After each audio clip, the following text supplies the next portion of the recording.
நீங்க நிறைய படம் பண்ணணும் சார். அப்படி ஒரு ஜாம்பவானுக்கு முன்னால் நிக்கும்போது எனக்கு என்ன பேசுறதுன்னே தெரியல. ஆம், ரொம்ப சர்ப்ரைஸா இருந்தது. நாங்க திரையில பார்த்து வியந்த ஒரு ஹீரோ அவருக்கு முன்னால் நிக்கும்போது ரொம்ப சந்தோஷமா இருந்தது. சரி சார் நான் பண்றேன் அப்படின்னு சொல்லி அவர்ட்ட சொன்னேன்.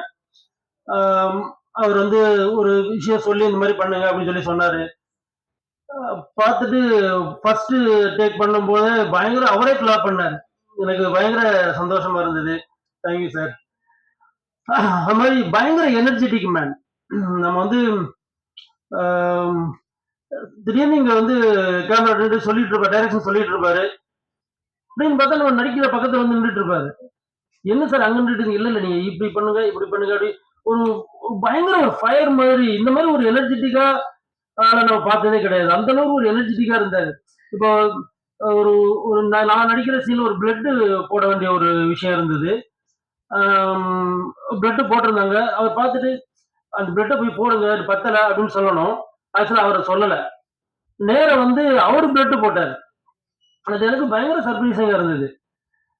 இப்படி ஒரு ஜாம்பவான் ஆம், அவருக்கு முன்னால அவர் படத்துல நடிச்சது ரொம்ப பெருமையா இருக்கு.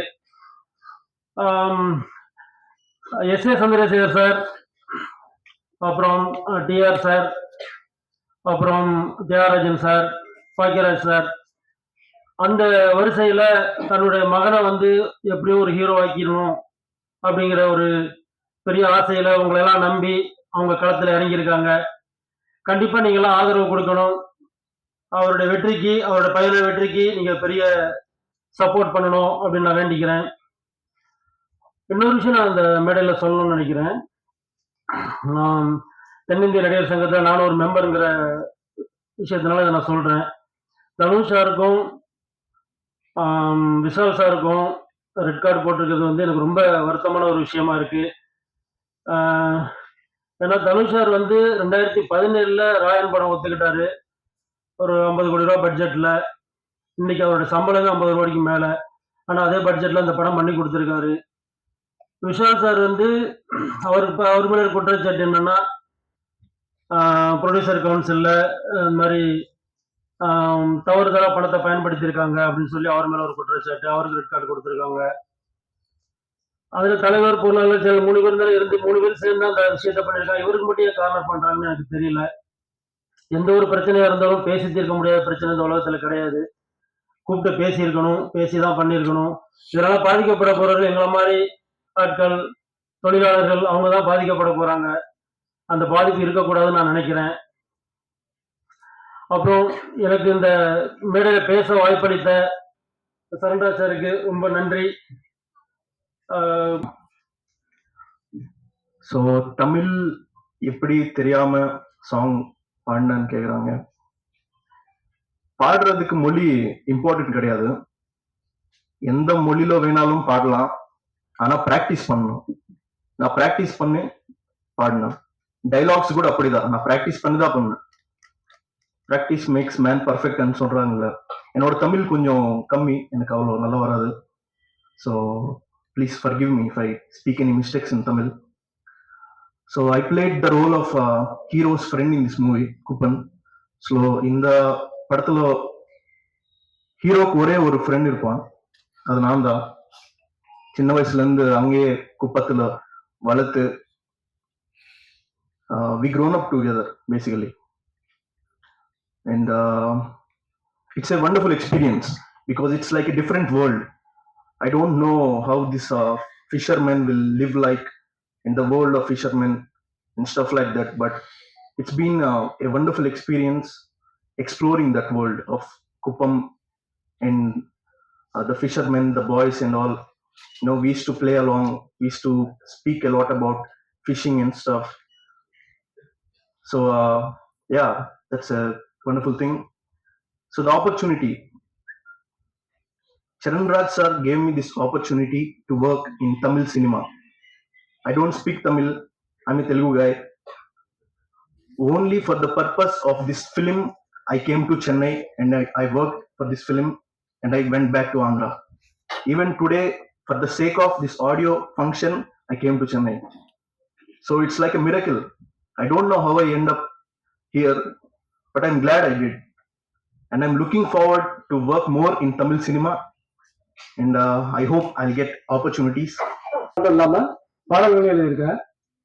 பாடல்கள் எப்படி எழுதுனேங்கிறது ஒரு இன்சிடென்ட் தான். இந்த படத்துக்கு முதல்ல டம்மி லிரிக்ஸ் தான் நான் எழுதினேன். ஒரு பெரிய பாடலாசிரியரை வச்சு பாடல் எழுதுறதா தான் இருந்தாங்க. சார் வந்து டம்மி லிரிக்ஸ் எல்லாம் பார்த்துட்டு எனக்கு போதுமான அளவுக்கு சிறப்பா இந்த வரிகளே இருக்கு, அதனால சுரேஷ் பாட்டெல்லாம் எழுதிட்டோம், மிகப்பெரிய எனக்கு ஒரு வாய்ப்பை கொடுத்துருக்காரு. இயக்குனர் சரண்டர் சாருக்கு என்னோட நன்றியை தெரிவிச்சுக்கிறேன். தேவ் சரண் ஹீரோ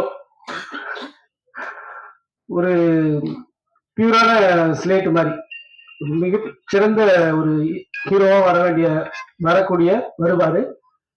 இப்ப தமிழ் இண்டஸ்ட்ரியில ஒரு ஹீரோ டிமாண்ட் இருக்கு. ஒரு பெரிய ஹீரோ கூட அரசியல் கட்சி ஆரம்பிச்சு நடிக்கிறத விட்டுட்டு அரசியலுக்கு போறான்னு சொல்றாங்க. இந்த டிமாண்ட் இருக்கிற சமயத்துல ஒரு 6 அடிக்கு அட்டகாசமா உயரமா பர்சனாலிட்டியோட ஒரு குவாலிஃபைடா ஒரு ஹீரோ நமக்கு கிடைச்சிருக்காரு. அவர் கண்டிப்பா மிகப்பெரிய அளவுல வருவாரு. வரணும்னு நானும் இறைவனை வேண்டிக்கிறேன். ஆதிராம் பத்தி கண்டிப்பா சொல்லணும். அவருக்கு வந்து இந்த சினிமா மேல உள்ள லவ் அதுதான் அவர் வந்து இங்க கொண்டு வந்திருக்கு. அந்த ஆர்வம் தான் வந்து மொழி தெரியலனாலும் அவரை வந்து இங்க பாட வச்சிருக்கு, ஆட வச்சிருக்கு, பேச வச்சிருக்கு. இந்த படம் பார்க்கும்போது நீங்க தெரியும் அவர் எவ்வளவு ஒரு ஃபயரா அந்த படத்துல நடிச்சிருக்காரு. அப்படின்னாதான் அவருக்கு அந்த சினிமா மேல எவ்வளவு ஒரு காதல் இருக்கிற விஷயம் உங்களுக்கு தெரியும். என்னோட நண்பர் இசையமைப்பாளர் இலை ஒரு மிகச்சிறந்த இசையமைப்பாளர். ஆள் சாதாரணமா இருந்தாலும் ஒரு கிலோ சக்கெல்லாம் பண்ணி ஏற்கனவே சாதிச்சவரு, இன்னும் மிகப்பெரிய அளவில் சாதிப்பாரு. அவரும் வந்து இயக்குநரோட சேர்ந்து நான் பாடல் எழுத ஒத்துக்கிட்டாரு. அதுக்கு நான் அவருக்கு நன்றி தெரிவிச்சுக்கிறேன். அடுத்து ஹீரோயின் ஒரு குட்டி கிடையாது. அது ஆள் வந்து பார்க்கறதுக்கு தான் பூனை மாதிரி இருக்கு, புலி மாதிரி அதோட பர்ஃபார்மன்ஸ் மிரண்டு போயிருக்கோம் நாங்களே. நாங்க வந்து ஒரு என்னப்பா ஒரு இப்படி ஒரு பொண்ணை போய் சூஸ் பண்ணிட்டோம்னு ஒரு சின்ன ஃபீல் இருந்துச்சு. ஆனா அதோட பர்ஃபார்ம் பார்க்கும்போது கண்டிப்பா நிச்சயமா நீங்க படம் பார்க்கும்போது தெரியும். நாங்க சும்மா சொல்லல, அந்த பொண்ணு கண்டிப்பா வந்து ஒரு விருதுக்குரிய ஒரு நடிகை தான். கண்டிப்பா விருது வாங்கும் இந்த படத்துக்கு அப்படின்னு ஒரு நம்பிக்கை இருக்கு. என் நண்பர் ஹைடு கார்த்தி ஒரு கானா பாட்டு ரேப் பாட்டு பாடுறதுலாம் அவரு அவரு ரேஞ்சுக்கு பாடவும் முடியாது, அவர் அளவுக்கு பாடவும் முடியாது, எழுதவும் முடியாது. செமையா எழுதுவாரு, செம்மையா பாடுவாரு. எனக்கு செம போது ஆகாது என்ற ஒரு பாட்டுல ஏகப்பட்ட மில்லியன் ஃபாலோவர்ஸ் அவர் பேரை வச்சிருக்காரு. கேமராமேன் ஜனார்தன் சாரு எங்க டைரக்டரோட ஸ்பீடுக்கு வந்து இப்படிலாம் இவ்வளவு ஸ்பீடா நான் நிறைய டைரக்டர் ஒர்க் பண்ணிருக்கேன், நானும் படம் இயக்கியிருக்கேன். ஆனா இப்படி ஒரு இயக்குநர்கிட்ட வந்து இவ்வளவு ஸ்பீடான்றது எல்லாரும் ஸ்பீடா பண்ணுவாங்க, வேகமா பண்ணுவாங்க. ஆனா விவேகத்தோடு சேர்ந்து வேகமா இருக்கிறதுதான் புத்திசாலித்தனமா இருக்கும். அதனால நம்ம பாஷால பார்த்துருப்போம், ஜென்டில்மேன் பார்த்துருப்போம். நாங்கள் சின்ன குழந்தையா இருக்கும்போது அவ்வளோ டெரரா பார்த்துருப்போம். ஆனா நேரில் வந்து குழந்தை மாதிரி ஒரு தங்கமான மனிதர், ஒரு ஃபாதர்லாம் எப்படி பண்ணணும் அவங்களோட ஃப்ரெண்ட்ஷிப்பா அந்த மாதிரி ஒரு சேரன் சார் பார்த்து ரொம்ப தேங்க்ஸ். ஃபர்ஸ்ட் டைம் எனக்கு வந்து லாலின்னு ஒரு படம் உங்க சார் உங்ககிட்ட பண்ணேன் நான் ஃபர்ஸ்ட் டைம். செகண்ட் உங்க பிரதரோட பண்றேன். எனக்கு கொடுத்த வாய்ப்பு சேரன் சார் தான், சரி சாரி சரண்ராஜ் சார் தான். ஏன்னா பெரிய மாஸ்டர்ஸ் தான் அவர் ஃபிக்ஸ் பண்ணுவாங்க. மெயின்ல ஃபுல்லா கலங்கண்ண மாஸ்டர், சூப்பர் சுப்ரமணிய மாஸ்டர் இருப்பார். அதை மீறி கண்ணே ஓ பிரகாஷ் நீ வந்து பண்றா அப்படின்னு சொல்லி ஒரு உரிமையா கூப்பிடுற ஒரு நல்ல மனிதர் சார். தேங்க்யூ சார், ரொம்ப நன்றி. இந்த பட வெற்றி பட வாழ்த்து எல்லாருக்கும் நன்றி. Thank you sir. இதான் என்னுடைய பர்த் நேமு. சரி, மியூசிக் வரும்போது மியூசிக் டைரக்ஷன் ட்ரம்ஸில் இருக்கும்போது இளையராஜான்னு வச்சுட்டு இருந்தேன். சாரை பார்த்த பிறகு அவர் சார் வந்து நான் ஆக்சுவலாக அவருடைய படத்துக்கு ட்ரம்ஸ் வாசிக்கிறேன்ற மாதிரி தான் எனக்கு வந்தது. சாரை அறிமுகப்படுத்துனது யாருன்னா எங்கள் அங்கிள் ஸ்டைல் கோச் விஜயகுமார்னு ஸ்னோக்கர் கோச், அவர் பெஸ்ட் கோச்சர் அவர் வேர்ல்டில்.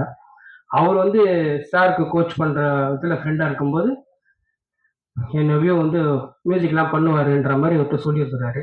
இவர் சாரை வந்து பார்த்த உடனே என்னை பார்த்து எதுவுமே பார்க்கல, என்னோட ஒர்க் பார்க்கல, எதுவுமே பார்க்கல. நீ தான் படத்துக்கு மியூசிக் டைரக்டர்னாரு. எனக்கு ஒன்றுமே புரியல. டக்குன்னா நான் எடுத்துதான் மியூசிக் டைரக்டர், நம்ம வாசிக்கிற ட்ரம்ஸ் தான் என்னுடைய ப்ரொஃபஷனல். சரி, மியூசிக் நான் வீட்டில் இருக்கும்போது பண்ணுவேன், சாங்ஸ்லாம் சில இதெல்லாம் பண்ணிட்டு இருப்பேன். சரி, ஸ்டார்ட் சொன்ன உடனே சரி இவ்வளோ நம்பிக்கை வச்சு கொடுத்துருக்காருன்னு சொல்லிட்டு சாங் பண்ணி வச்சிருந்தேன். இந்த சாங்குக்கு வந்து எனக்கு மிக ரொம்ப ஒத்துழைப்பு கொடுத்த என்னோட சாங்கில் இருக்கிற டெக்னீஷியன்ஸ் எல்லாருமே.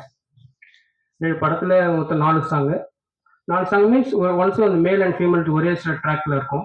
ஒரு ஃபீமேல் சாங்ஸ் ஒன்று, ஒரு ஹீரோனோட இன்ட்ரடக்ஷன் சாங்ஸ். ஹீரோட இன்ட்ரடக்ஷன் சாங்ஸ் வந்து ஆல்ரெடி வந்து வேற ஒரு சிங்கர் பாடி வச்சிருந்தாரு. அதனால நண்பர் அவர் நல்லா பாடினாரு. பட் வந்து ஹீரோக்கு ஏற்ற மாதிரி ஒரு மேட்சிங் இல்லைன்னு சொன்ன உடனே நான் சார் இப்படி சொன்னேன், சார் ஒரு நாள் ட்ரை பண்ணலாமா சாங்? ஏய் இதே போதும்ப்பா நல்லா வந்திருக்கு அப்படின்னு. இல்லை சார் நான் ட்ரை பண்ணுறேன்னு சொல்லிட்டு என்னோட நண்பர் சீனோன்னு சொல்லிட்டு ஒரு சிங்கர் வந்து வர வச்சு பாட வச்சேன்.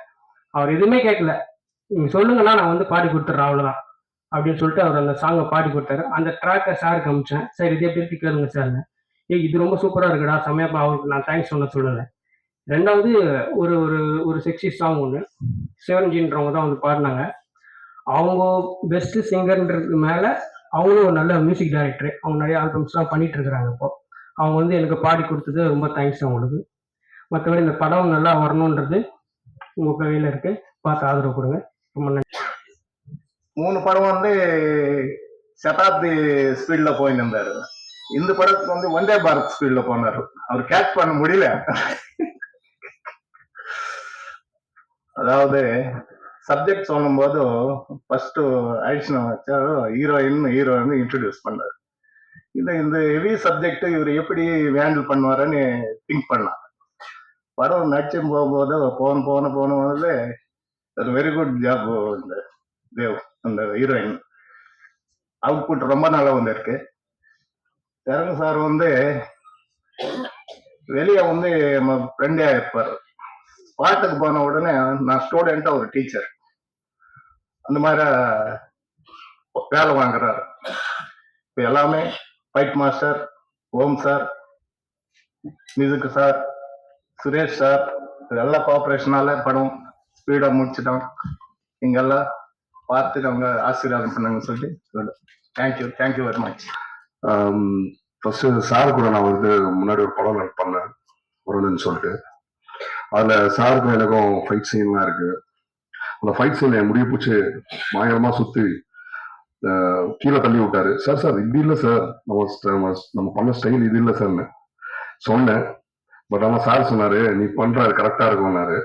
அது பண்ணி முடிச்சோடனே எழுந்தோட எல்லாம் செட்டே கை தட்டினாங்க. அது வந்து சார் கிட்ட தேங்க்யூ சார், அது ரொம்ப நல்லா வந்திருக்கு. அந்த அவரோட எக்ஸ்பீரியன்ஸ், அது ஒரு லெஜண்ட். அவர் கூட படம் பண்ணது என்னோட பாக்கியம். மற்றபடி இந்த படத்து மூலயமா நான் ரொம்ப நிறைய விஷயங்கள் நடிக்கிறதும் சரி, என்னோட அனுபவம் நல்லா இருந்துச்சு. அண்ட் புது ஃப்ரெண்ட்ஸ் கிடைச்சாங்க. தேவ் ஹீரோ சார் ரொம்ப ரொம்ப ரொம்ப நல்ல கம்பெனி. அவர்கிட்டயும் நான் சில விஷயங்கள் கற்றுக்கிட்டேன். அண்ட் ஆதிராம் அவங்ககிட்ட காம்பினேஷன் ரொம்ப நல்லா வந்திருக்கு. மியூசிக் சொல்லவே தேவையில்ல, இலா சார் ரொம்ப நல்லா பண்ணியிருக்காரு. அண்ட் எனக்கு உறுதுணையா இருந்தது Suresh sir thank you so much sir, ரொம்ப நன்றி. மற்றபடி நானும் இந்த படத்துல பாடியிருக்கேன். அவங்க கூட சேர்ந்து ஒரு ரேப் சாங் ஒன்று பண்ணியிருக்கேன். தேங்க்யூ. எனக்கு சரியா பேச வரல, ஸோ மன்னிச்சிடுங்க.